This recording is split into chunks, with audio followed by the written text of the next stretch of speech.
अहो, अंतविधीच्या दिवशी सुद्धा आपण बघितलं असेल तर काही मंडळी म्हणत होते आता दोन्ही पक्ष मर्ज करायचे, एकत्र यायचे. ठीक आहे, हा नंतरचा भाग आहे. तुम्ही अंतविधी होऊन द्यायचे आणि आज या चर्चा का करता? काही कालावधी जाऊ द्या, 10-15 दिवसानंतर या चर्चा आपण करू. दादांनी आमच्या सोबत विलिनीकरणाच्या बाबतीतला आम्ही दर मंगळवारी बैठकीला देवगिरीला असताना सुद्धा कधी केली नव्हती.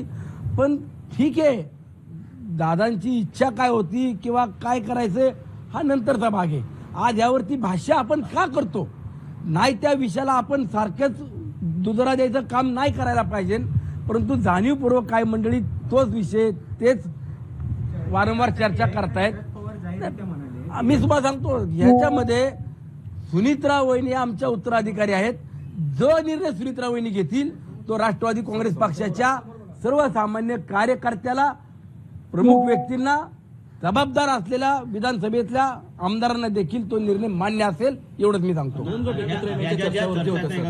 ज्या चर्चा आहेत ना, त्या शरद पवार साहेबांच्या वक्तव्यानंतर आहे. मुळात राष्ट्रीय अध्यक्षपदाबाबत किंवा विलिनीकरणाबाबत ज्या चर्चा होत आहेत त्या राष्ट्रवादी काँग्रेस पार्टी शरदचंद्र पवार पक्षाकडून होत आहेत. तुमच्या पक्षाकडून कुठलेही नेते त्या अनुषंगाने बोलत नाहीत. मग ही चर्चा कोण घडू पाहत आहे? अहो, अंतविधीच्या दिवशी सुद्धा आपण बघितलं असेल तर काही मंडळी म्हणत होते आता दोन्ही पक्ष मर्ज करायचे, एकत्र यायचे.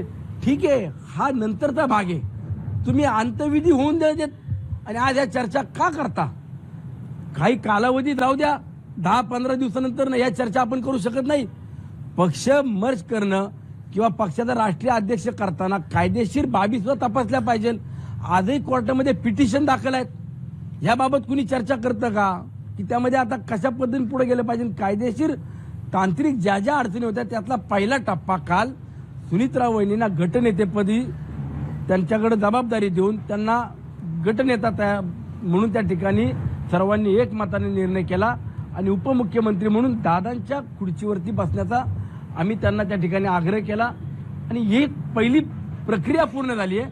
त्यानंतर पक्ष मर्ज करायचा, राष्ट्रीय अध्यक्ष करायचा, याला 10-15 दिवसाचा वेळ कालावधी जाऊ द्या ना, महिनाभर जाऊ द्या.